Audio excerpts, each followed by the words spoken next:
തമിഴ്നാട് തിരുച്ചെന്തൂരിൽ പിടിയാന പാപ്പാന്മാരെ ചവിട്ടിക്കുന്ന ഇതിൽ നിർണായക തെളിവാണ് ഇപ്പോൾ വന്നുകൊണ്ടിരിക്കുന്നത്. ആനയുടെ പാപ്പാനായ പാപ്പാൻ്റെ തുണക്കാരൻ ആനയുമായി തുമ്പിക്കൈയിൽ പിടിച്ച് സെൽഫി എടുത്തതാണ് ആനയെ പ്രകോപിതയാക്കിയതെന്നും തുടർന്ന് ഇയാളെ ആന വലിച്ചിട്ട് ചവിട്ടുകയായിരുന്നു. ഇത് കണ്ടുകൊണ്ടുവന്ന പാപ്പാനെ ആന മർദ്ദിച്ചു ചവിട്ട് പരിക്കേൽപ്പിക്കുകയാണ് ഉണ്ടായത്.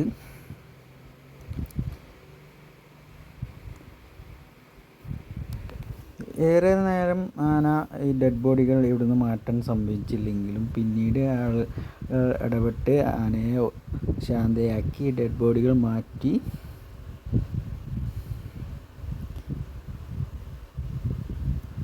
ആനയുടെ ആക്രമണത്തിന് ശേഷമാണ് സ്വന്തം പാപ്പാനെയാണ് ആന അടിച്ച് വീഴ്ത്തിയത് എന്ന് ആനയ്ക്ക് മനസ്സിലായത്. ഇതേ തുടർന്ന് ആന കുറേ ദിവസങ്ങളായി ആനയെ